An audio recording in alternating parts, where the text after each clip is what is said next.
Notre histoire commence par le fait qu'il y a longtemps, dans l'Antiquité, un bûcheron vivait dans une dense forêt de montagne. Il était gentil et sincère, et a un jour aidé un pauvre cerf blessé à se cacher d'un chasseur qui l'avait presque pourchassé. Et puis le cerf a remercié le bûcheron en lui disant comment il pouvait épouser non pas une fille ordinaire, mais une vraie fée.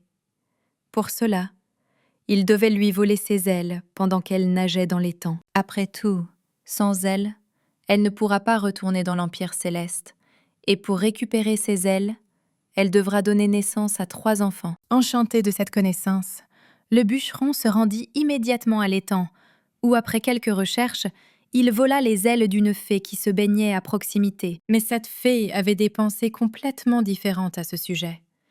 Mais nous ne les reconnaîtrons pas maintenant, parce que l'histoire se déplace à notre époque, sur le tapis rouge de la cérémonie de remise des prix, où une véritable star est présente dans les flashs des appareils photo. Alors qu'elle marche lentement sous les acclamations enthousiastes des fans et des journalistes, son nom devient connu, Hélène. Elle est la candidate la plus influente au titre d'actrice de l'année, et selon la plupart des critiques, elle remportera probablement ce précieux prix. Beaucoup appellent Hélène la propriétaire d'une beauté surnaturelle, comme si elle leur descendait du ciel. L'ancienne année se termine, et dans quelques heures la nouvelle commencera. Et en même temps, les gens descendent dans la rue pour faire la fête. L'une de ces entreprises vient de partir pour continuer ses divertissements dans un autre endroit et cherche maintenant une option appropriée. L'un des gars regarde les informations et voit qu'Hélène recevra toujours la statuette dorée de la meilleure actrice. Et presque au même moment, tout au long de la rue, les téléphones portables commencent à exploser avec les notifications d'alarme de la police et des secouristes. À en juger par les informations, un terrible incident s'est produit dans un immeuble de bureaux non loin d'ici. Et il est maintenant nécessaire d'évacuer plus loin. Désormais, des véhicules des services spéciaux affluent de toute la ville pour aider les victimes. Mais les témoins oculaires ne sont pas pressés de quitter le spectacle. Le bâtiment lui-même a été tellement endommagé qu'on pourrait penser qu'il a été démoli, et comme on l'a appris plus tard, un peu plus de 10 personnes y perdraient la vie. Il s'avère que le monstre est responsable de tout, l'un de ceux qui peuvent se perdre dans la foule, et la conscience de cela imprègne les témoins oculaires. À ce moment, un homme se faufile dans la foule, repoussant avec force les témoins oculaires comme s'ils n'étaient pas là. Les gens commencent à se disperser, voyant que ce type est assez grand et qu'il ne vaut clairement pas la peine de le déranger. Mais il s'arrête néanmoins pour s'excuser auprès de l'homme qui l'a trop poussé. Il ne voulait pas lui faire de mal. La foule le regarde avec étonnement alors qu'il s'approche calmement d'un immeuble de bureaux délabré. Son attention se porte sur l'une des victimes, sur le corps de laquelle d'étranges marques ont été découvertes, apparues non pas à cause de l'incendie, mais à cause de l'attaque du monstre. Il s'approche du corps à côté duquel se trouve son partenaire, indigné que notre héros ne soit pas encore apparu, et le traite de major. Il répond en disant que le major est arrivé sur les lieux, ce qui provoque un léger choc chez son partenaire. Il ne voulait visiblement pas que le gars n'entende pas une telle adresse. Mais notre héros, qui s'appelle Jake, est un peu confus. Il commence à expliquer pourquoi il était en retard sur les lieux du crime. Il ne pouvait pas passer en voiture car il devait la garer assez loin à cause de la foule des badauds et marchés. Mais maintenant, il est plus important d'évacuer les gens. Son partenaire rapporte que, malgré le fait qu'il soit presque minuit et que des messages d'urgence aient été envoyés, des gens commencent à arriver. Pendant qu'ils en discutent, Jake remarque que quelque chose d'étrange arrive au cadavre. Quelque chose qu'il a rarement vu auparavant. Il voit que le cadavre est infecté par l'énergie impure du monstre et brille d'une lumière verte empoisonnée. Jake, en tant qu'enquêteur de terrain, se rend compte que le monstre responsable de tout cela se trouve peut-être à proximité. Il ordonne à tout le monde de se disperser immédiatement, car la menace d'infection d'un grand nombre de personnes est réelle. La plupart ont obéi. Même s'il restait quelques idiots qui ont décidé de gagner un peu de popularité grâce aux retransmissions en direct. En fait, la plupart de la population est sensible à l'infection. Mais il existe également des personnes immunisées, comme Jake, et elles deviennent généralement des combattants de monstres. Par conséquent, Jake ne retient pas ses paroles, expliquant à ses spectateurs qu'ils sont en danger de mort et qu'ils doivent quitter la zone immédiatement. Plus que les monstres eux-mêmes, L'enquête sera entravée par les soupçons et les doutes des gens quant à savoir lequel d'entre eux est infecté, ce qui sèmera la panique. Les gens commencent à comprendre lequel d'entre eux est dangereux, et cela commence déjà à semer la discorde entre amants et amis. Jake soupire. Il a déjà vu des scènes comme celle-ci plusieurs fois auparavant, même si ce n'est pas quelque chose qu'il devrait faire puisque ce n'est pas son travail d'être sur les lieux. En arrière-plan, les derniers morts sont déjà évacués. Des véhicules de quarantaine spéciaux arrivent pour eux afin d'aider à isoler l'infection. Cette victime a également souffert du monstre. Les marques caractéristiques de l'attaque sont visibles sur son corps.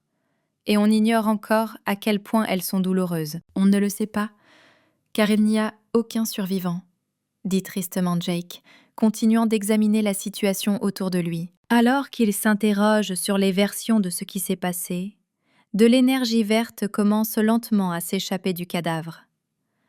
Mais dès qu'il remarque ce phénomène, il est déjà trop tard, et cette force maléfique se propage. Et soudain, elle s'élance dans le ciel et s'envole à grande vitesse vers une autre partie de la ville, comme si elle était spécialement dirigée par quelqu'un. Notre héros demande sans cesse à son partenaire ce qu'il y a dans cette direction, après quoi il reçoit la réponse qu'il y a là un centre de diffusion de télévision. Cela suffit pour que le détective se rende compte que cette énergie s'est envolée directement vers la cérémonie de remise des prix, pleine de monde. Jake reçoit immédiatement un appel sur son téléphone d'un autre collègue, qui rapporte que le monstre a attaqué l'un des participants à la cérémonie. Tout s'est passé lors d'une pause entre deux parties de l'émission, sur le toit même du centre de diffusion. L'une des candidates en lice pour le prix de la meilleure actrice est décédée, et il semble qu'il y ait peu de suspects. Il se trouve que les gens ont presque immédiatement vu tout ce qui se passait de leurs propres yeux, et qu'il ne pouvait y avoir aucun autre suspect pour eux. Il n'y avait qu'une seule personne à côté du défunt à ces moments-là, et c'était Hélène, prétendante au titre de meilleure actrice cette année. À partir du moment de l'incident, elle n'a pas prononcé un mot, jusqu'à ce qu'elle soit emmenée au service de police dédié à la lutte contre les monstres. L'affaire sera évidemment brûlante, car une armée de journalistes et de fans d'Hélène s'est déjà rassemblée au commissariat pour connaître tous les détails. Jake retourne au commissariat. Ses collègues sont choqués qu'il soit arrivé si vite sur les lieux, mais il les ignore et court dans la salle d'interrogatoire. Courant aussi vite qu'il le peut, il jette un coup d'œil impatient dans la salle d'interrogatoire et s'arrête juste au seuil. C'est leur première rencontre depuis de nombreuses années, pense-t-il en regardant la luxueuse fille en robe rouge assise à la table. À ce moment-là, son partenaire vient d'arriver dans la salle d'interrogatoire et discute maintenant avec un autre policier du fait qu'Hélène ne peut pas être une tueuse, démontrant ainsi qu'il est un fervent fan de l'actrice. Le gars ne croit pas que la fille était capable de tuer quelqu'un, mais en réponse, il entend que tout peut arriver, d'autant plus qu'Hélène n'a jamais rien dit. Pendant ce temps, Jake se lève et regarde le suspect comme une statue, et ses yeux s'écarquillent. Sa beauté éclipse tellement l'esprit du gars qu'il se perd et l'imagine comme une fée des temps anciens. Mais pourtant, en ce moment, Hélène est assise devant lui, et elle non plus ne quitte pas le détective des yeux, sans dire un mot. Jake se souvient que pendant qu'il conduisait ici, son partenaire est presque devenu fou, criant qu'Hélène ne pouvait en aucun cas être une meurtrière. Le gars a crié si fort que notre héros a presque commencé à saigner des oreilles. Il demande à son ami agité de se calmer car il gêne la conduite de la voiture. Le principal argument du partenaire est que les monstres ne peuvent pas retenir leur désir de tuer. Et Hélène est actrice depuis plus de 10 ans. Jake, cependant, ne considère pas non plus Hélène comme un monstre, mais son opinion ne l'est pas devenue à cause de la carrière d'actrice de la jeune fille. Il l'a vue plusieurs fois, il y a longtemps, avant que sa popularité ne commence à croître en tant qu'écolier. À 18 ans, elle entre dans une prestigieuse agence de théâtre, après avoir passé un casting difficile et battu tous les candidats. En 10 ans, elle a su bâtir une carrière époustouflante qui culminera aujourd'hui lors de la cérémonie de remise des prix. Sous la lumière abondante des projecteurs, elle est comme une étoile marchant sur un chemin tissé de fleurs écarlates. La femme la plus éblouissante du pays. Elle ne peut pas être une meurtrière. Tout cela arrête faiblement le collègue de Jake.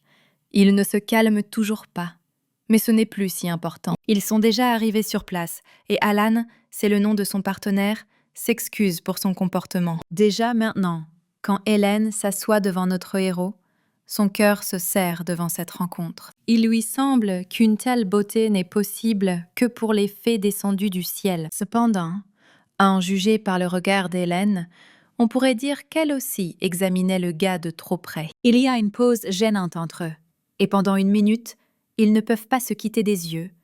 Et finalement, Hélène décide d'interrompre la pause. Elle demande à écouter sa version de l'histoire. Elle l'attendait spécialement pour aider au maximum l'enquête. Jake n'a rien à dire, lui. Émerveillé par la grâce d'Hélène, décide d'écouter le côté de l'actrice suspectée. La première moitié de la cérémonie de remise des prix s'est terminée et les présentateurs ont annoncé une pause tant attendue. La durée de la publicité était d'un peu plus de 10 minutes, ce qui a permis aux nominés et aux journalistes de faire un peu d'exercice. La jeune fille qui connaîtra un sort sombre s'appelle Jane. C'est une jeune actrice encore inexpérimentée, mais avec des bases claires pour l'avenir. Notre héroïne est désormais une actrice expérimentée et polyvalente, avec 10 ans d'expérience et lauréate de plusieurs prix. Helen remarqua que son collègue de scène tremblait, soit d'excitation, soit de peur, et lui demanda ce qui se passait. Jane répond à l'inquiétude de l'aînée, selon laquelle tout va bien, et elle est seulement un peu nerveuse à cause d'un événement d'une telle envergure, c'est sa première cérémonie. Notre héroïne le savait. Elle aussi avait déjà été à sa place, et ses mains tremblaient également. Alors elle a décidé de proposer de sortir au grand air. L'endroit le plus pratique pour cela est le toit, d'où vous pouvez également voir clairement la ville la nuit, en ébullition à la veille du Nouvel An. Les filles sortent quelques minutes dans un petit espace où Jane admire la vue paisible, et Hélène remarque que de la fumée est visible depuis les bureaux non loin d'elle. Afin de ne pas rendre la jeune actrice nerveuse, elle propose de revenir plus tôt, soi-disant pour ne pas tomber malade à cause du vent qui souffle sur le toit. Se tournant vers elle, Hélène remarque le comportement étrange de Jane. Elle baissa la tête devant elle et essaya avec hésitation de dire quelque chose. Finalement, la jeune fille rassemble ses forces et dit à sa collègue plus âgée qu'elle est très reconnaissante pour l'aide sur le plateau et pour l'avoir aidée à arriver ici. Hélène sourit gentiment et répondit qu'il y avait effectivement beaucoup d'efforts, mais que Jane elle-même avait beaucoup à voir avec le succès. Elle ajoute que la jeune fille est une star naturelle et qu'avec le temps, elle deviendra encore plus talentueuse, après quoi elle deviendra l'une des plus grandes actrices de notre temps. Mais Jane tourne immédiatement le sujet d'elle-même vers Hélène elle-même, disant qu'elle a récemment commencé à remarquer quelque chose d'étrange chez l'aînée. Ce message déséquilibre notre héroïne, mais ce n'est pas le pire. Ce qui est pire, c'est ce qu'elle voit maintenant devant elle. Des taches sombres, remplies d'énergie verte inquiétante, se sont formées sur les mains de Jane et se sont rapidement propagées dans toute la jeune fille. La jeune actrice était clairement horrifiée par ce qui se passait. Elle a essayé de se débarrasser de ces taches, mais toutes ses tentatives ont été vaines. Hurlant de manière déchirante, d'horreur indescriptible et de douleur sauvage, elle tombe au sol, après quoi elle se tait silencieusement. Et Jane ne se relèvera plus. Ce qui s'est passé ensuite est connu en détail du détective. Les gens ont couru aux appels à l'aide, ne voyant que le cadavre défiguré et Hélène se tenant à proximité. Ici, l'actrice termine son histoire en disant que c'est tout ce qu'elle peut apporter à l'enquête, et maintenant elle espère seulement que tout se terminera bientôt. Elle ajoute qu'elle sait à quel point les monstres sont dangereux, et qu'elle l'a maintenant constaté par elle-même, mais après cela, les gens la prennent pour un monstre. Jake y réfléchit. Cela dépend désormais de ses décisions sur ce qui sera fait avec Hélène, qui est désormais la principale suspecte. Selon les règles, les monstres doivent être éliminés sur place. Mais dans les cas où des preuves supplémentaires sont nécessaires, le suspect peut être laissé en vie. La jeune fille, comme si elle lisait ses pensées, ne peut retenir ses larmes. Elle comprend que son sort n'est pas enviable et peut-être c'est la fin non seulement de sa carrière, mais aussi de sa vie. Elle demande des serviettes à Jake, qui est confus par les larmes de la femme, mais il continue de rester assis sur place. Cette scène silencieuse se poursuit encore quelques secondes, tandis qu'une pause gênante règne entre les jeunes dans la salle d'interrogatoire. Hélène répète sa question, ce qui sort enfin notre héros de sa stupeur, et il promet d'apporter tout ce dont il a besoin dans 1 minute. En quittant la pièce, Jake voit 2 de ses collègues, dont Alan, qui attendent déjà avec une boîte entière de mouchoirs et qui s'inquiètent clairement pour Hélène plus que quiconque. Le 2e collègue informe le détective qu'il y a une affaire urgente qui ne peut être retardée, après quoi il demande à Alan de répondre à la demande de l'actrice pendant son absence. Notre héros reçoit un message de ses supérieurs indiquant que l'actrice doit être libérée immédiatement, car les personnes qui ne connaissent pas tous les détails considèrent la détention comme infondée et une foule se rassemble. À ce message, Jake répond fermement et clairement qu'il va lui-même laisser Hélène partir. De plus, il le fera tout de suite, en disant que la fille n'a pas l'air suspecte, mais simplement malheureuse. Dès les premières considérations, il comprend comment une actrice expérimentée, au sommet de sa popularité, a pu devenir victime des circonstances environnantes. Plus tard, il se rend compte qu'il était envoûté par sa beauté et par conséquent, à un niveau subconscient, il voulait qu'Hélène soit innocente. Pour cette raison, au début, il n'a jamais vu ce qui se trouvait juste devant ses yeux. Son collègue qui le contacte désormais a en effet reçu non seulement un message, mais l'ordre de libérer Hélène immédiatement. La police anti-monstre a été attaquée non seulement par des fans et des journalistes, mais aussi par la société HB elle-même, du président de laquelle une demande de libération a été reçue. Par conséquent, une réponse aussi positive de la part de Jake est une excellente nouvelle. Même si l'on ne sait pas pourquoi les grands patrons se sont emparés de cette question. Et surtout, la question de savoir qui est réellement Hélène reste en suspens, et apparemment, elle le restera. Hélène, quant à elle, continue de s'asseoir et d'attendre sa libération, ne montrant aucune émotion. Elle a bien sûr eu de la chance que ce jeune agent n'ait pas remarqué le sang sur ses mains, et ce moment n'a pas eu besoin d'être expliqué. Elle se dit que le bon moment n'est pas encore venu, et qu'il lui faut endurer encore un peu sans dévoiler ses atouts. Dans ses yeux magnifiques, il y a un calcul froid, et en plus de cela, quelque chose de sinistre, scintillant d'une lumière surnaturelle. Il ne reste qu'une demi-heure avant la nouvelle année, pense Hélène. Après quoi elle atteindra son objectif. Il y a une autre personne dans cette ville qui jouera un rôle important dans tout ce qui se passe. Et en ce moment, elle attend aussi la fin de cette année. Son luxueux bureau est situé tout en haut du siège social de HB et elle s'occupe désormais du reste.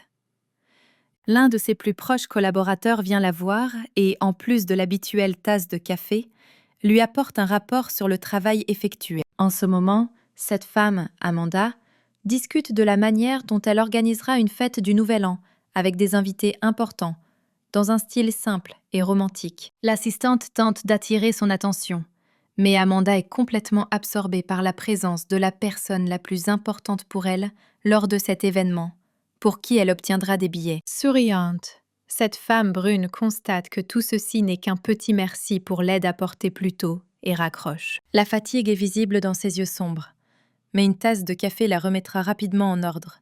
Et Amanda décide maintenant d'écouter le reportage et de donner de nouveaux ordres. Elle confie la tâche de réserver une chambre d'hôpital pour demain, car elle sera utile à quelqu'un d'important demain, et précise comment se déroule le recrutement de nouveaux agents de sécurité. En feuilletant la liste, elle en compte 6 dignes. Après quoi, elle ordonne que 3 soient ajoutés à sa garde personnelle et que les autres soient confiés à une actrice nommée Hélène, car elle pourrait être en danger. Au même moment, une petite opération se déroule près de l'entrée arrière du commissariat pour éloigner soigneusement Hélène, sans que les journalistes ne s'en aperçoivent. Là, elle rencontre certains de ses proches. Même s'ils ne lui sont pas apparentés, il s'agit de son manager Chris et de la styliste Lana. Ils sont très inquiets pour leur pupille. La jeune fille est un peu surprise par un accueil aussi larmoyant de la part de ces deux-là, mais bien sûr, elle est heureuse de les voir. Même s'ils ne savent pas ce qui s'est passé, ils sont prêts à aider Hélène avec tout ce dont elle pourrait avoir besoin. Et Lana a également apporté une couverture et des bonbons, au cas où elle aurait besoin de soulager son stress. Pendant que la jeune fille remercie ses amis, Jake lui rappelle qu'elle devra probablement visiter à nouveau cet endroit, mais en tant que témoin. Afin de la tenir au courant de l'enquête, il a besoin de son numéro de téléphone pour la contacter si nécessaire. Immédiatement, il se surprend à penser que lui, simple détective, était sur le point de demander un numéro de téléphone à une célébrité et se corrige en demandant le numéro du gérant. À cela, Hélène répond que l'affaire ne concerne pas n'importe qui, mais sa collègue, et invite donc Jake à prendre finalement son téléphone. Soudain, alors qu'elle tente de se tourner vers le détective, l'actrice s'en mêle dans sa robe et se tord la cheville, perdant l'équilibre. Un instant plus tard, elle se retrouve entre les grandes mains de Jake qui a attrapé la jeune fille à temps pour l'empêcher de tomber au sol. Au début, il se réjouit du bon moment. Mais ensuite, il remarque un détail étrange qu'il n'avait pas remarqué auparavant. Mais maintenant, il ne peut plus l'ignorer. Hélène a également réalisé ce qui se passait, et ce n'est clairement pas le meilleur moment pour elle de faire soupçonner Jake que quelque chose n'allait pas. Le gars n'a pas pu s'empêcher de remarquer l'odeur subtile de sang émanant de l'actrice. Et elle, à son tour, a remarqué quelque chose d'intéressant chez Jake. Les assistants deviennent fous à l'idée que leur ami bien-aimé va être blessé, et Jake pense que son odorat lui fait défaut, mais il se réjouit du succès. Tout cela jusqu'à ce qu'Alan lui demande s'ils se sont déjà rencontrés. Notre héros est tellement confus par cette phrase qu'il en reste sans voix. Cela ressemblait tellement à une partie du scénario d'un film romantique. Il essaie de faire sortir au moins quelques mots interconnectés. Mais malgré ses efforts, il ne peut rien faire.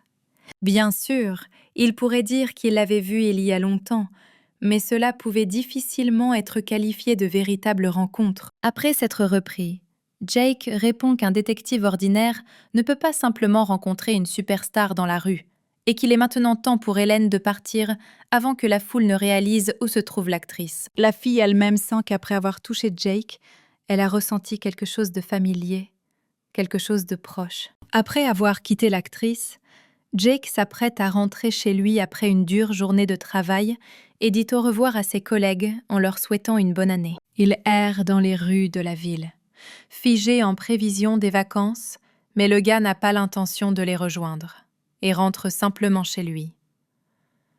Récemment, bien que pas très volontairement, il a déménagé dans un nouvel appartement situé non loin du travail, à seulement 15 minutes à pied. Jake pense que lui-même ne comprend toujours pas pourquoi il a acheté la voiture, car il la laisse constamment au travail et se rend seul sur les scènes de crime. Des pensées sur ce qui s'est passé avec Hélène lui viennent à l'esprit. Tout cela lui semble en quelque sorte irréel, comme s'il venait d'un autre monde. Peut-être, pense-t-il, est-ce dû au fait qu'Hélène est une actrice de premier ordre.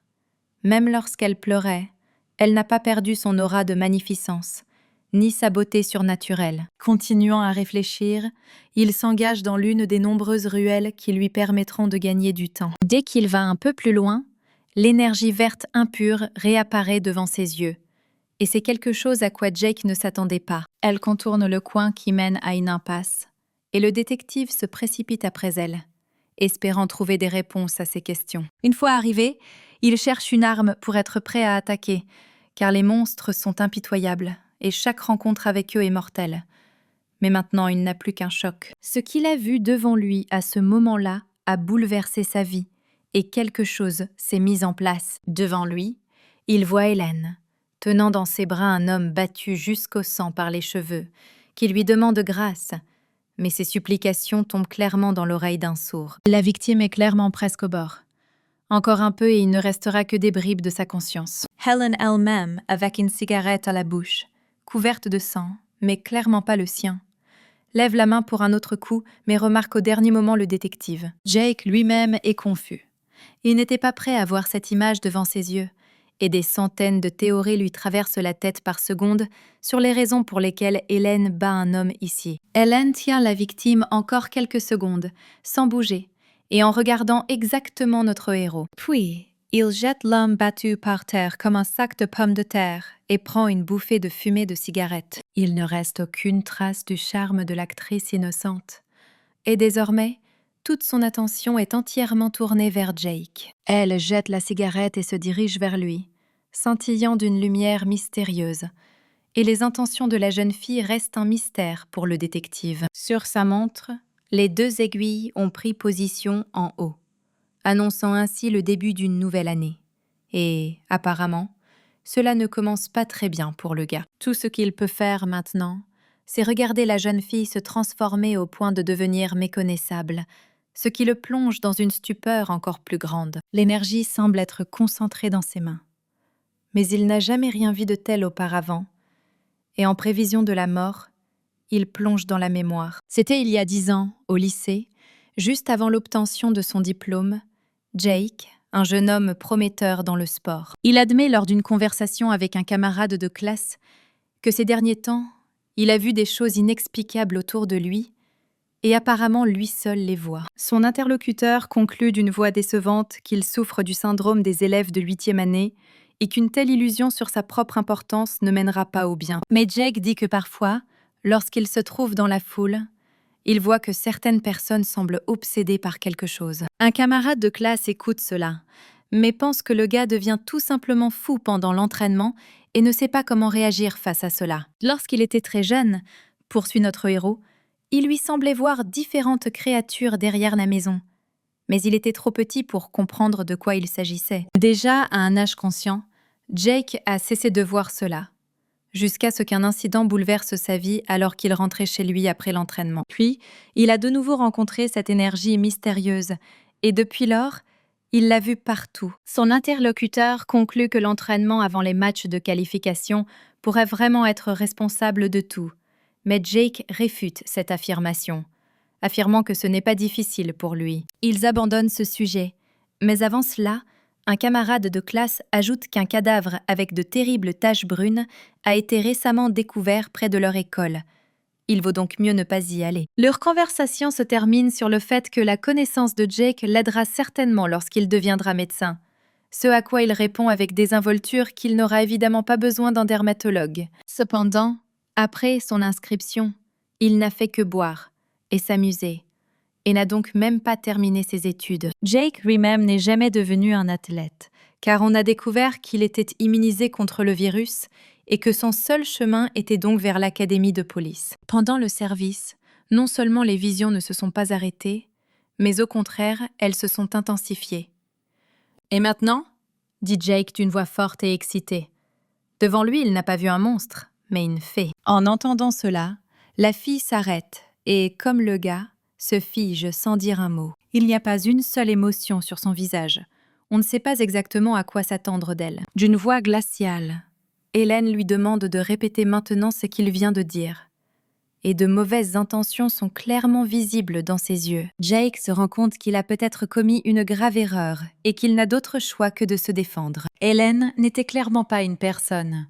L'intuition du gars le criait. Il rassembla ses pensées et se prépara au combat. Il lui a fallu moins d'1 seconde pour sortir le pistolet paralysant qu'il avait et le pointer sur l'actrice pour la neutraliser. Mais au lieu d'un coup de feu, Jake ressent une vive douleur dans sa main. Une énergie violette enveloppe son poignet comme une chaîne. Le choqueur tombe au sol. Il est handicapé et absolument inutile pour notre héros. Il est évident qu'Hélène a fait cela. Et elle réitère avec haine sa demande de répéter les mots sur qui elle est vraiment. La jeune fille demande également au détective stupéfait comment il l'a trouvée ici et s'il la traquait réellement. Elle a tenté de cacher ses traces afin de détourner les soupçons d'elle-même. Mais néanmoins, un policier se tient désormais devant elle. Jake essaie de se libérer des chaînes, mais Hélène lui dit, d'un ton moqueur, que la résistance est vaine et qu'elle doit terminer son travail. Elle se tourne vers sa victime, mais la jeune fille ne s'attend pas à ce qui se passe quelques secondes plus tard. Grâce à son entraînement physique, Jake se libère adroitement et attrape Hélène pour qu'elle ne puisse plus faire de dégâts. Sans son parcours sportif et son immunité contre l'énergie des monstres, il aurait pu mourir ici. Il est évident pour notre héros que la mort de Jane et de cet homme est l'œuvre d'Hélène. Et il ne peut pas la laisser partir d'ici. De façon inattendue pour lui, l'énergie verte qu'il a amenée ici ne revient pas à l'actrice, mais à l'homme battu, et se déverse en lui. Cela rejette la théorie récemment construite selon laquelle Hélène était un monstre. C'était précisément sa victime, mais qui est la fille elle-même n'est pas clair. Pendant qu'il réfléchit, en une fraction de seconde, Hélène le touche. C'était clairement un coup magique. L'énergie entre dans le corps du gars. À cause de ce contact, Jake ressent une douleur intense. Sa main brûle, comme si elle était brûlée. Le détective hurle de douleur, et Hélène, souriante, dit que tout cela lui a rappelé une phrase d'une série télévisée dans laquelle elle a joué un jour. C'est la première personne qui a réussi à lui couper l'oxygène, dit la jeune fille en riant, mais en continuant à lui infliger un traumatisme magique. Préparant le prochain coup, elle demande à Jake comment il a pu se libérer de son piège, car personne n'avait pu la vaincre auparavant. Cependant, son tour ne la surprend pas tellement, car elle va maintenant montrer au détective la dernière représentation de sa vie. Une seconde avant qu'elle ne porte le coup fatal, la lumière d'une puissante lampe de poche clignote dans le coin. C'étaient des patrouilleurs qui patrouillaient dans la zone.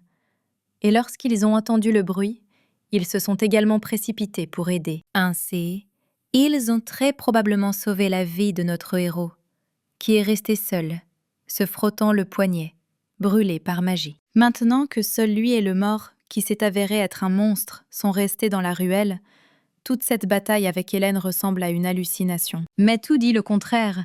Le jeune détective arrive à cette conclusion. L'irritation est visible sur son visage, car il a raté une créature dangereuse. Les patrouilleurs le regardent avec des yeux vides.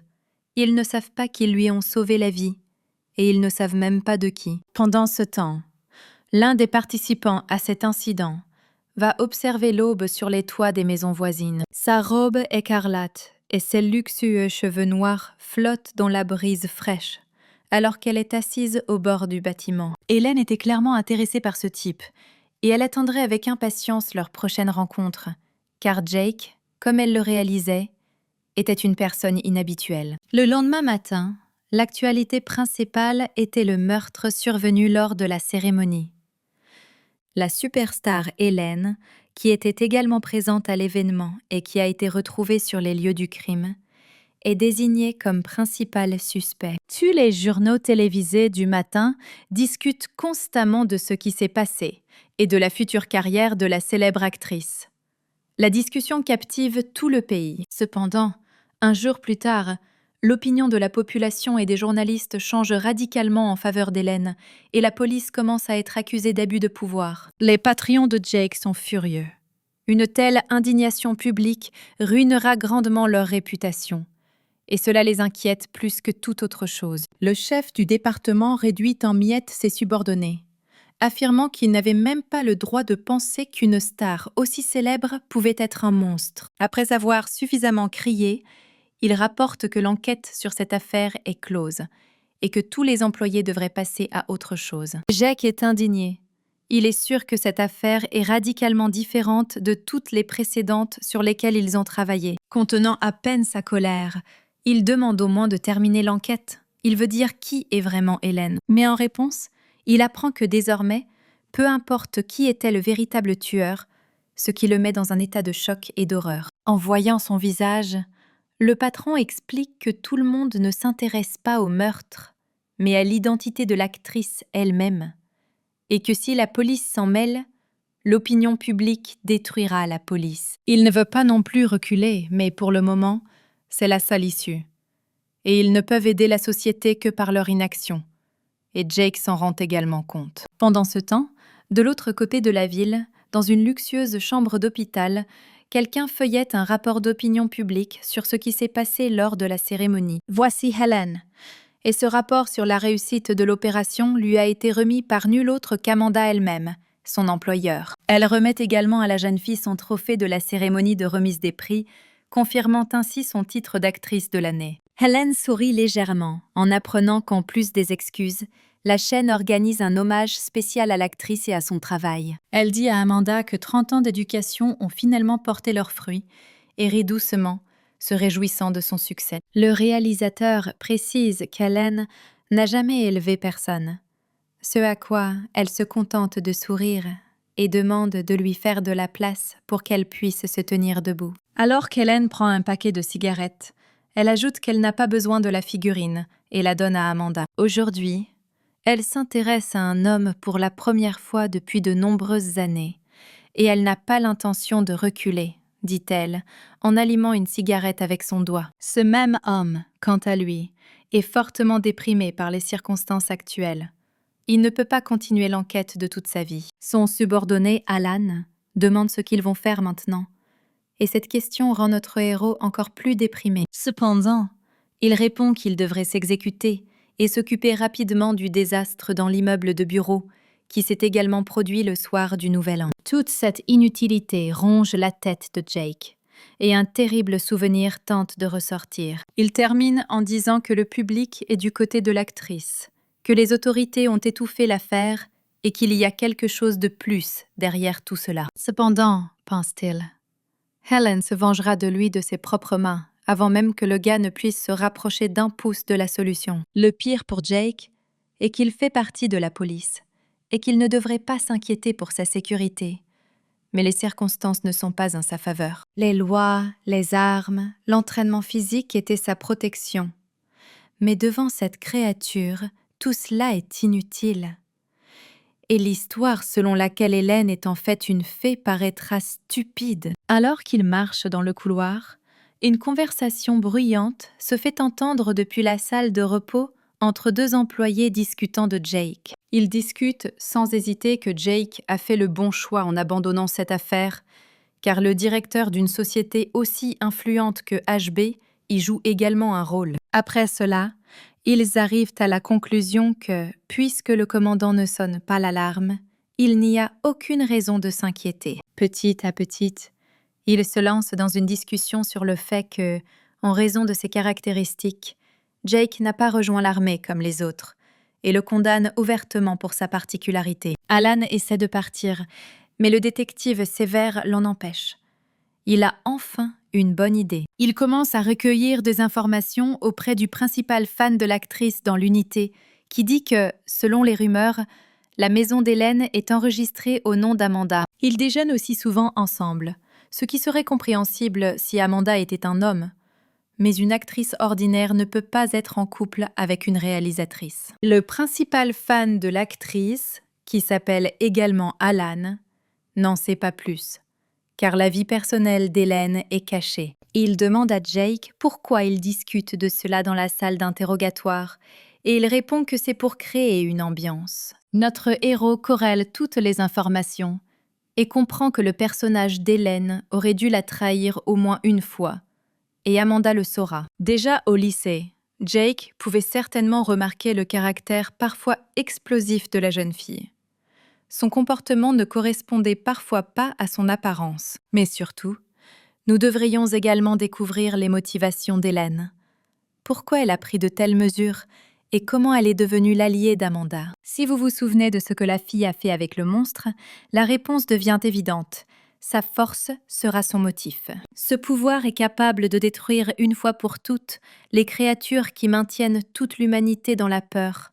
Et très probablement, Amanda a conclu un accord avec elle, mais on ne sait pas quoi. Il affronte un directeur d'entreprise et un monstre incroyablement puissant, et il ne peut même pas les affronter sans s'installer. Alors Jake réfléchit encore une semaine, jusqu'à ce qu'une telle opportunité se présente d'elle-même, sous la forme d'Hélène, se tenant juste devant lui et saluant le gars avec un large sourire éclatant. Cette réunion était clairement planifiée par une seule partie, et notre héros était clairement perdu lorsqu'il a vu la fille. Ce jour-là, un peu épuisé, il se rendit au travail, n'ayant pas pris un seul jour de congé depuis le début de la nouvelle année. Il ne pressentait même rien, complètement immergé dans le travail, car il pensait qu'il devait au moins se distraire avec ses tâches. Alan l'appelle et lui dit que Jake doit venir au bureau le plus rapidement possible. Cela aurait déjà dû stresser Jake, mais un match de football pouvait être entendu en arrière-plan, et notre héros a donc décidé que c'était la raison principale de l'appel. C'était une erreur.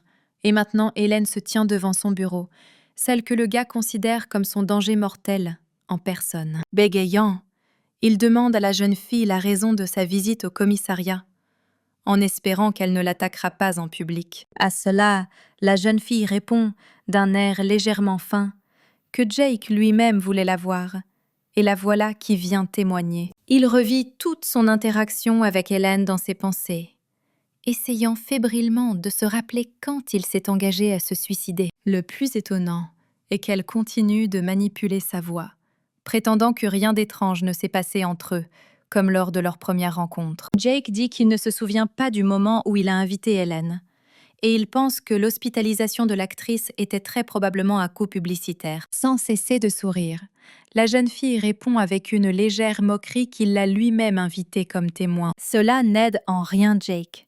Son intuition lui dit que c'est un mensonge. Mais il décide de jouer le jeu, dans l'espoir de trouver une réponse à au moins quelques questions. Dans la salle d'interrogatoire où ils communiqueront, il y aura au mieux une caméra qui empêchera Hélène d'attaquer ouvertement. Cependant, à la grande surprise du détective, l'actrice n'est pas venue seule, mais accompagnée d'un avocat, ce qui ruine la théorie d'un châtiment immédiat pour notre héros. La situation devient de plus en plus confuse, et Jake doit utiliser toutes ses connaissances et compétences pour trouver toutes les informations nécessaires. Vous devez comprendre pourquoi la fille a décidé de ne pas venir seule, et pourquoi elle est ici du tout, si ce n'est pour le meurtre. Et le gars essaie de lire son comportement. Avant qu'il puisse demander quoi que ce soit, Hélène s'excuse, disant qu'elle vient de sortir et qu'il pourrait être difficile pour elle de donner des lectures précises. Cela répond immédiatement à la question de savoir pourquoi elle a décidé de devenir avocate, comprend Jake. Sans vraiment chercher à contenir son sarcasme, il affirme que l'actrice a l'air en très bonne santé et ajoute qu'il est heureux que la jeune fille soit en bonne forme. Elle semble contrer ton sarcasme avec son enthousiasme fin qu'un tel étranger se soucie d'elle. Cet échange de phrases n'est clairement pas en faveur de Jake, et il essaie seulement en silence d'abandonner ce sujet. L'avocat que Hélène a emmené avec elle ressent clairement cette atmosphère inhabituelle dans la salle d'interrogatoire, et c'est la première fois que cela se produit dans son cabinet. En y repensant, le détective décide de se concentrer sur la raison de la visite de cette étrange fille.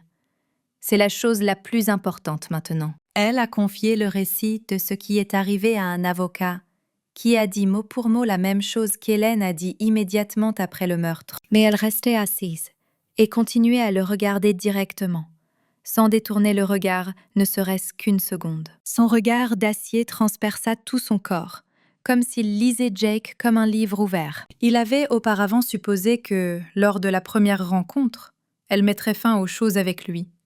Mais à la fin, il prétend qu'elle et le gars sont proches comme des connaissances. Hélène elle-même a finalement remarqué ce qu'elle voulait trouver et ne peut s'empêcher de rire un peu. Elle se lève de sa chaise et se rapproche de Jake, lui demandant pourquoi le cartilage de son oreille est cassé. C'est une blessure inhabituelle. Cette question est comme un coup au plexus solaire pour notre héros. Il plonge dans la mare de ses souvenirs. Ce sont des souvenirs de sa tragédie d'enfance qu'il ne pourrait jamais se pardonner. Et le pire d'entre eux menace d'éclater. Et alors une catastrophe peut arriver à son esprit. Jake attrape sa tête, essayant de se remettre en ordre, et littéralement sur le point de troubler son esprit, il se retient. Hélène regarde le gars avec les yeux vides.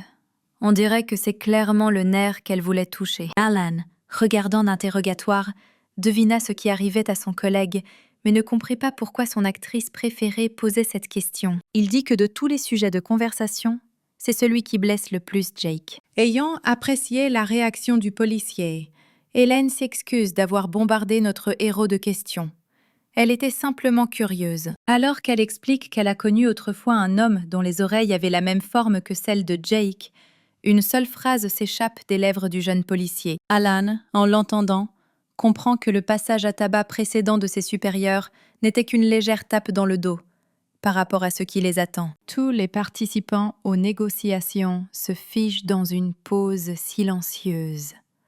L'avocat est tout simplement complètement sous le choc de ce qu'il a entendu. Elle se tourne vers son client, mais elle se contente de s'asseoir et de sourire.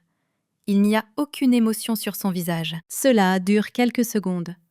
Et Hélène brise finalement le silence en lui demandant ce qu'il a dit exactement. Jake a dit qu'il voulait dire « pour une raison », malgré le fait que l'enquête est suspendue et que l'incident dans la ruelle n'est connu que de deux. Hélène ne peut pas avoir l'avantage. Elle est venue ici en toute confiance dans son impunité, et sa véritable motivation est de montrer sa supériorité. Et notre héros connaît une personne qui, de la même manière, a apprécié le processus d'intimidation. Les mains de Jake sont serrées à l'extrême. Il n'a miraculeusement pas fait de dépression nerveuse à cause des actions d'Hélène et doit maintenant lui répondre avec quelque chose. Il répète d'une voix ferme et claire qu'Hélène devra subir une analyse complète pour confirmer qu'elle n'est pas un monstre. À cette phrase, Alan se précipite dans la salle d'interrogatoire, qui prévient le commandant que c'est une très mauvaise idée, car il l'a lui-même laissé partir la dernière fois. Mais Jake s'en fiche. La procédure en elle-même est assez longue. Le sang du suspect est transfusé à une souris de laboratoire et on attend une réaction. Si le résultat est positif, l'animal sera couvert des mêmes taches que les victimes du monstre.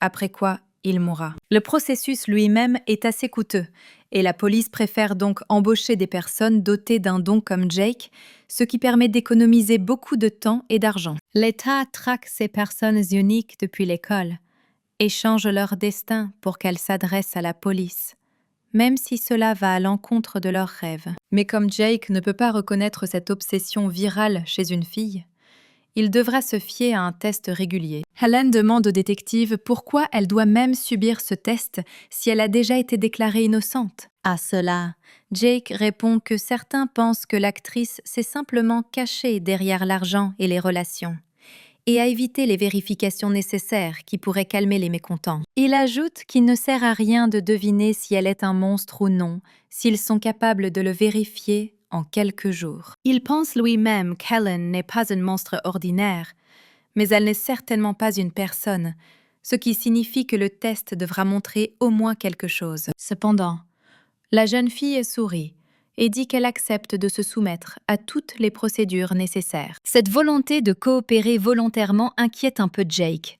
Il s'attendait à ce qu'elle commence à refuser. Hélène ajoute également, sans perdre son sourire, qu'elle aimerait discuter seule des détails de la procédure avec le détective, si cela ne le dérange pas. Il estime que si une telle conversation devait avoir lieu, il serait préférable de la tenir ici, sur son territoire. Il l'accompagne dans l'une des toilettes, où personne ne les dérangera. Il est équipé d'une caméra, qui lui apportera au moins un peu de protection et pourra empêcher une attaque. Si elle veut attaquer, alors cette fois, il a quelque chose pour se protéger, pense-t-il. En plus, ils sont dans un commissariat, ce qui ne devrait pas non plus donner à Hélène l'idée d'une agression. Jake se tourne vers elle et lui demande de quoi il s'agit spécifiquement concernant la procédure dont elle aimerait discuter. Au même instant, la caméra derrière lui, frappée par une énergie magique, tombe et se brise sur le sol. En voyant cela, les yeux de Jake s'écarquillent et Hélène soupire de frustration.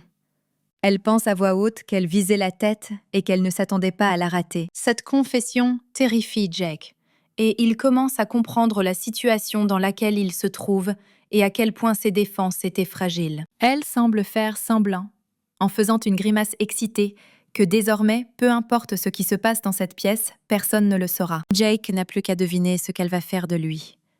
Mais aucune pensée positive ne lui vient à l'esprit. Hélène s'approche de lui, promettant au détective que tout se passera rapidement et sans douleur. Il oubliera tout ce qui s'est passé lors de leur rencontre. La minute suivante, notre héros est plongé dans l'obscurité. Il se retrouve seul avec lui-même. Des moments de routine au travail lui reviennent à l'esprit. En particulier ses conversations avec Alan dans la voiture. Pensez à sa famille, à qui il pourrait rendre visite plus souvent, mais ne pouvait pas le faire à cause de son emploi du temps. Mais la pensée la plus brillante devient elle, Helen, dont la beauté semble irréelle. Il ouvre les yeux et se rend compte qu'il ne peut et ne veut rien oublier. Cela fait partie de son destin. Et Helen, en même temps, se lève, le plaque contre le mur, et ne comprend pas pourquoi il n'a pas perdu connaissance au moment même où elle l'a touché. Il reste là, tout aussi absurdement pendant quelques secondes de plus. Et tous deux n'arrivent pas à comprendre ce qui vient de se passer. Hélène essaie à nouveau sa magie sur Jake, pensant qu'elle a fait quelque chose de mal, et le frappe plus fort. Mais néanmoins, le résultat reste le même. Et le couple continue de se regarder avec des regards vides. Cela se répète plusieurs fois, mais en vain.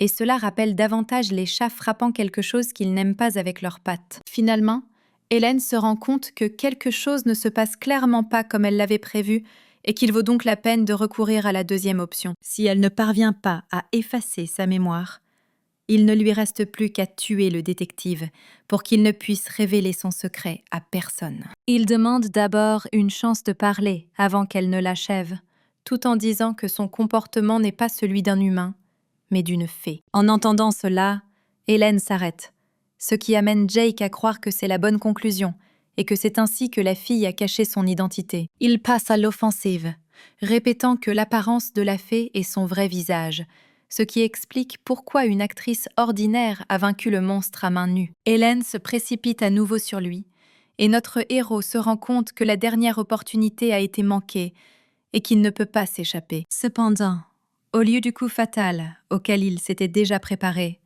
la jeune fille serre simplement Jake dans ses bras. Son cerveau s'arrête de fonctionner pendant une seconde. Le gars ne comprend plus ce qui se passe et à quoi s'attendre ensuite. Elle lève les yeux, entre en contact avec son regard et dit avec joie qu'elle a enfin trouvé la personne dont elle a besoin. Au même moment, 2 collègues de Jake entrent dans la pièce, qui à leur tour n'étaient clairement pas préparés à ce qu'ils voyaient, à en juger par l'expression de leur visage. Ils étaient confrontés à une image sans ambiguïté. Le chef de l'équipe anti-monstre serrait dans ses bras l'actrice de l'année dans la salle de repos, et les gars n'avaient qu'une seconde pour s'écouler. Jake comprend qu'il faut maintenant les arrêter, car il sera incompris, ce qui entraînera de gros problèmes. Mais juste au moment où il le poursuit, la main tenace d'Hélène l'attrape par le col, le maintenant en place. Il s'agit d'une attaque claire, raisonne notre héros, et cette fois, il est dans une position propice à la défense. Il enlève sa veste, révélant le pistolet caché sous ses vêtements, car il a pu préparer cette rencontre en portant des armes partout. Et maintenant, il a l'avantage, tenant sous la menace de son arme la tête de l'actrice surnaturelle qui a osé l'attaquer. Avant cela, ni le choc ni la caméra ne pouvaient l'aider, mais le pistolet n'est plus un jouet. Il est destiné à être éliminé. Jake dit que maintenant, il ne se soucie plus de savoir si elle est une humaine, une fée ou un monstre. Attaquer un policier ne peut être puni que de mort. Il atteint des excuses pour expliquer qu'elle ne l'a pas réellement attaqué, et une explication de ses actes. Hélène réagit à toute cette action avec seulement un léger sourire, atypique pour quelqu'un pris sous la menace d'une arme. Elle dit que s'il suffit d'appuyer sur la gâchette pour tirer une balle, alors il peut se le permettre. Durant ces secondes, une myriade de pensées transperce la tête de Jake. Son sort est désormais en train de se décider. Il baisse son arme, admettant sa défaite cette fois aussi. Tandis que le détective remet l'arme dans son étui, Hélène lui demande calmement s'il a changé d'avis. Immédiatement, elle change à nouveau d'humeur, disant de manière provocatrice que Jake s'est avéré plus faible qu'elle ne l'imaginait. Mais il lui répond seulement qu'il a compris que les balles ne lui font pas peur, sinon elle ne se serait pas exposée ainsi. Elle confirme sa supposition en disant que devant lui se trouve juste une coquille. Elle ne ressent aucune douleur si elle est blessée. Helen dit aussi que le gars peut se calmer, qu'elle ne lui fera aucun mal et qu'en général, elle n'est pas venue pour tuer, mais simplement pour confirmer ses soupçons. Il s'indigne, notant à juste titre qu'il ne peut pas rester calme, alors qu'elle a fait toutes sortes de choses et l'a presque amené à une dépression nerveuse à plusieurs reprises. Mais Hélène, en riant, conseille seulement de porter l'arme avec plus de prudence et de ne tirer sur personne sans rien faire. Et Jake demande si c'est tout ce qu'elle peut dire. Ensuite, la fille ajoute qu'il est presque proche de la solution. Il suffit de regarder toute la situation sous un angle légèrement différent, en excluant les émotions. Finalement, Hélène le quitte à nouveau, lui promettant une seconde fois qu'ils se retrouveront définitivement et claque la porte derrière elle. Ces montagnes russes émotionnelles sont enfin terminées. Mais Jake reste figé pendant encore 1 minute avant de quitter la pièce. Dans les jours qui ont suivi, il n'y a pas eu de plus grande histoire au commissariat que le lien possible entre le chef de l'équipe de combat de monstres et la superstar. Cette atmosphère difficile met progressivement la pression sur Jake, qui, pour la première fois, réfléchit sérieusement à un licenciement, ou du moins à un transfert. Il admet que le patron avait raison lorsqu'il disait que personne ne s'intéresse au meurtre. Tout le monde ne s'intéresse qu'à Hélène et à ce qu'elle fait. Hélène elle-même a probablement dirigé leur rencontre, organisant tout de telle manière que ceux qui les entouraient aient l'impression de leur proximité. Les gens ont volontiers capté une nouvelle rumeur, concernant également leurs collègues, et en ont fait l'actualité numéro 1. Il y a beaucoup de questions dans sa tête, et il n'y a de réponse à aucune d'entre elles. Personne ne croira sa version. Et cela ne fait que rendre Jake malade dans son âme. Alan, embourbé dans la dépression, s'approche de sa table.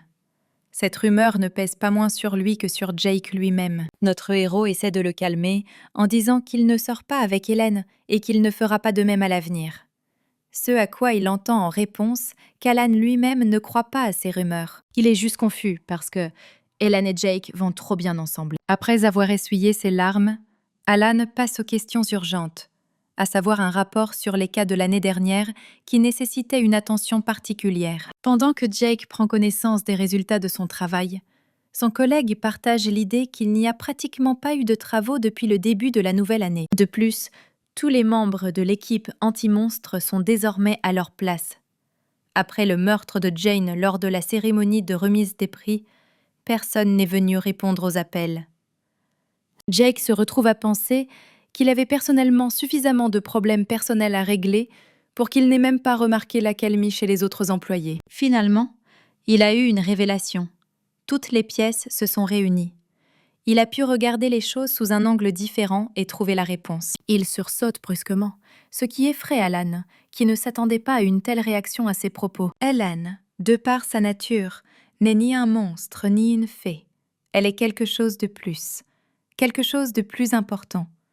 Une telle créature ne peut être qu'une divinité. Cachée sous l'image d'une fée, elle semblait n'être qu'un monstre inconnu.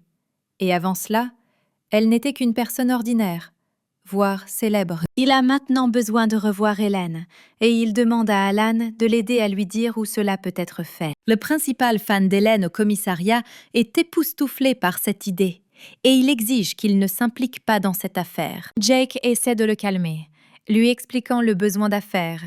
Pas d'intérêt personnel, il a besoin de discuter de choses sérieuses avec elle. Pas de flirter, elle n'est pas son genre. La dernière phrase sonnait trop fort, plus qu'elle l'aurait dû, car Alan n'était pas le seul à l'entendre. Réalisant que le patron est sincère, Alan suggère que le prochain lieu public où Hélène sera vue sera l'enterrement de Jane. Sachant qu'elle essaiera de garder tout cela aussi peu public que possible, vous pouvez également décider qu'Hélène viendra le tout dernier jour. Sa supposition était correcte.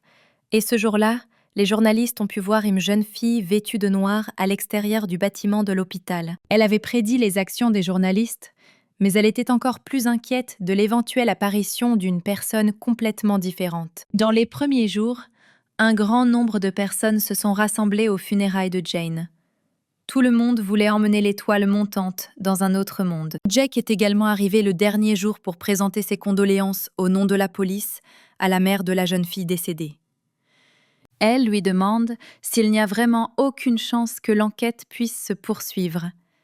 Et le détective le confirme avec une douleur au cœur. Le véritable objectif de Jake est Hélène, qu'il doit rencontrer à tout prix et lui demander une chance de sauver l'humanité. Et très vite, la roue du destin les réunit à nouveau. Elle a l'air inquiète, probablement à cause de la nature de l'événement, mais surtout à cause de Jake. Hélène, en plaisantant ou sérieusement, traite le gars de harceleur et dit que c'est la deuxième fois qu'elle le surprend en train de faire ça. Notre héros prétend que la première fois qu'il s'agissait d'un accident, il rentrait chez lui à pied et lorsqu'il a entendu des cris, il a couru à son secours. La jeune fille répond en souriant qu'elle sait déjà que sa maison est là.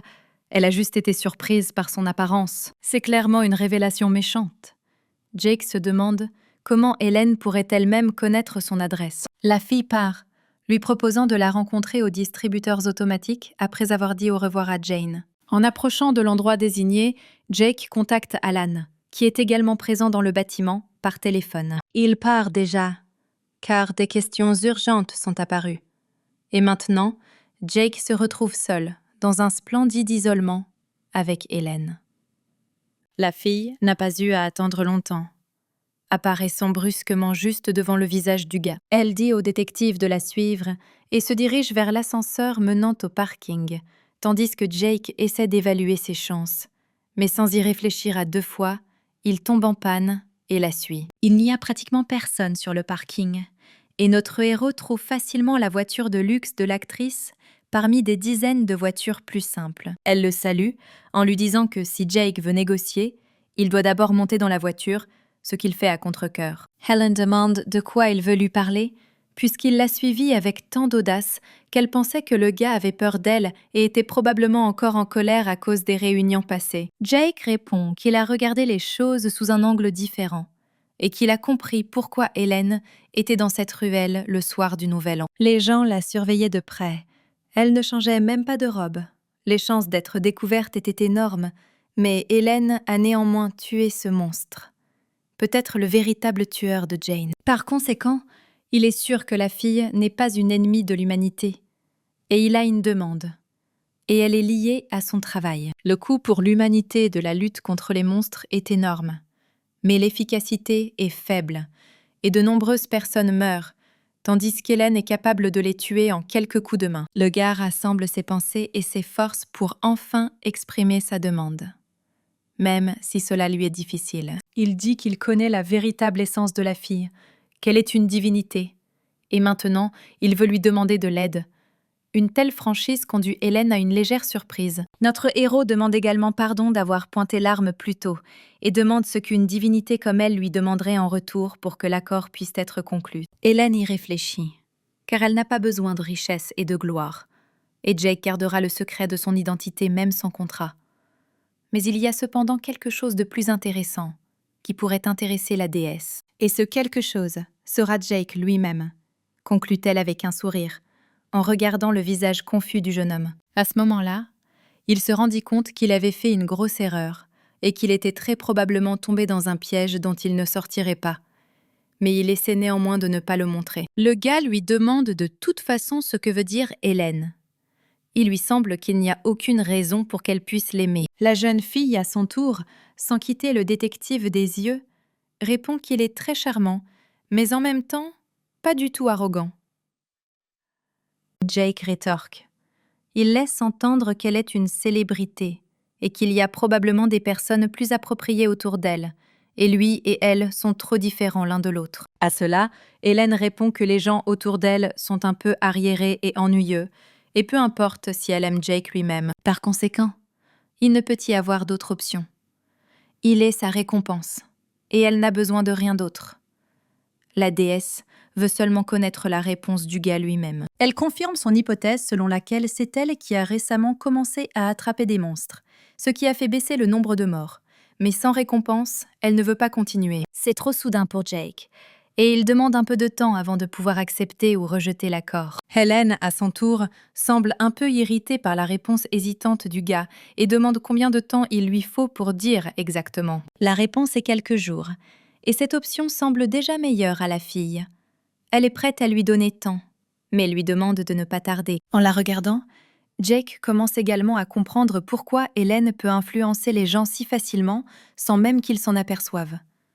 Tout est dans ses yeux, triste, mais reconnaissant et innocent. Les mêmes yeux l'ont trompé plus d'une fois. Et une fois, de retour à l'école, il est tombé amoureux d'une fille incroyablement belle. Les gens ont sans doute raison quand ils disent qu'elle est une actrice descendue du ciel. Mais c'est lui qui le sait avec certitude, et les yeux avec lesquels elle le regarde font battre le cœur plus vite. Le soir même, apparaît sur scène un autre personnage qui occupera une place importante dans cette histoire. De rares piétons ont pu voir ce jour-là la silhouette d'un homme assis sur une immense banderole publicitaire d'un des immeubles de bureaux. Cette personne était intéressée de savoir que cette fois, le nom de celle qu'il recherchait ressemblait à Hélène. Il sourit avec une légère amertume, comme s'il se souvenait de quelque chose d'un passé lointain, tandis que 9 queues translucides flottent derrière son dos, et dans sa tête il n'y a que des pensées sur la façon dont sa petite amie aurait pu entrer dans une relation interdite. Un peu plus tard, Hélène rentre chez elle, avec l'intention de se détendre enfin après une journée bien remplie. En prenant silencieusement l'ascenseur jusqu'au penthouse, Hélène a le mauvais pressentiment que quelque chose ne va pas. Finalement, les portes de l'ascenseur s'ouvrent et la jeune fille lève les yeux vers le couloir. Ce qu'elle voit la plonge dans un mélange d'anxiété et de colère, car elle n'est peut-être plus en sécurité, surtout quand les gardes, constitués de combattants d'élite, sont dispersés le long du couloir dans des mares de sang. Hélène entre dans son appartement et apparemment, il n'y a personne d'autre ici qu'elle pour le moment. Les choses sont intactes et tous les meubles sont à leur place. Le sentiment suggère qu'il la recherchait, ce qui signifie qu'il vaut la peine de chercher des preuves. Peut-être que l'agresseur a laissé une sorte d'indice. Elle a de la chance.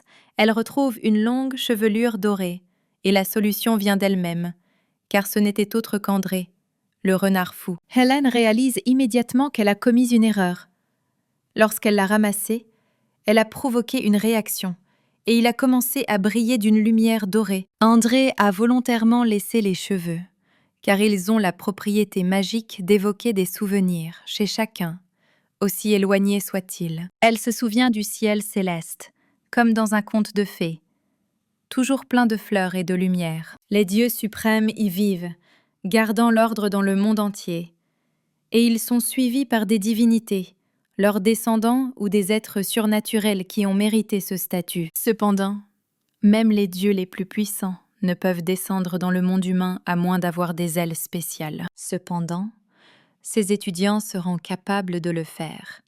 Et pour cela, ils n'auront besoin que d'une formation de 900 ans et d'un test de 10 ans. Lorsque les enfants terminent le test et sont capables de visiter le monde des dieux sans ailes, ils doivent revenir. Revenir pour emmener Hélène elle-même avec elle au ciel. Ils seront seulement heureux de l'aider, car, comme André l'a dit alors, elle les a sauvés, eux et sa sœur, ce qui signifie qu'ils sont obligés de la rembourser en nature. Le temps passé avec eux avait été le plus paisible depuis qu'elle s'était retrouvée parmi les mortels, jusqu'à ce que l'esprit d'André devienne obscurci. Il a atteint son point le plus bas de maîtrise de soi alors qu'il était assis à côté du cadavre de sa sœur. Puis, alors qu'il fondait en larmes, Hélène s'approcha de lui et lui dit que la jeune fille avait reçu une mort trop facile. Elle résume, sans émotion, qu'il ne reste plus que lui et que sa formation n'est pas terminée. Si André veut atteindre le paradis, alors il doit apprendre à accepter la mort de ses proches. Sinon, il risque de finir comme sa sœur. Les années et les siècles ont passé, et à un moment donné, il a repris ses esprits, mais maintenant il ne percevait Hélène ni comme une mère, ni comme une sœur. À notre époque, il y a 10 ans, il a passé un test et maintenant, en Hélène, il voit non seulement un être cher, mais un intérêt amoureux. André demande à la jeune fille de l'attendre pour qu'ils puissent retourner au paradis ensemble. Et si quelqu'un essaie de le remplacer, il déchirera le malheureux. Cette masse de souvenirs inonde la conscience d'Hélène d'un courant chaud. Elle ne comprend pas pourquoi André est revenu au moment le plus inopportun et lui a montré ses souvenirs. La jeune fille voulait régler toutes les questions avant son retour. Mais maintenant, la personne dont elle a besoin, Jake, est en danger. Elle décide d'avertir le détective du danger mortel imminent par téléphone. Mais au lieu d'une cloche, elle scintille et cesse de fonctionner, comme si elle avait été frappée par l'électricité. Hélène se rend compte qu'André a placé une barrière magique dans son appartement, bloquant la communication avec le monde extérieur. La confirmation est imprimée directement sur sa porte, ne lui permettant pas de passer, mais en apparence, elle peut être détruite, même si cela prend beaucoup de temps. La jeune fille comprend que ces précautions ont été prises spécifiquement pour qu'Hélène ne puisse pas interférer avec le meurtre de Jake. Son intérêt a conduit cet homme à un grand danger, et pour l'instant, elle n'a pas la force de changer quoi que ce soit. Elle brûlerait volontiers ce foutu renard sur place. Mais André est désormais privé de la possibilité de renaître, et elle ne peut pas lui faire de mal. Hélène décide qu'elle doit trouver un moyen de contacter le monde extérieur, et découvre que la barrière laisse passer les objets, elle est configurée uniquement pour elle. Cela signifie qu'elle devra trouver un moyen de réveiller les gardes inconscients sans quitter l'appartement. Le lendemain matin, alors que Jake arrive au travail, il entend Alan crier de courir le plus vite possible. Mais il ne comprend pas pourquoi il y a une telle précipitation. Il ne se rend pas compte de ce qui l'attend. Un dossier vole dans sa poitrine, suivi d'un cri furieux du chef du service. Il demande une explication sur la raison pour laquelle Jake continue d'enquêter sur l'affaire abandonnée. Le gars essaie d'expliquer qu'elle est venue volontairement, mais le patron n'y croit pas. Car dans ce dossier fermé se trouve la réponse du laboratoire selon laquelle Hélène est porteuse du virus. Ignorant le bruit venant du plus âgé, le jeune détective déballe les documents et lit une réponse à laquelle il ne s'attendait pas.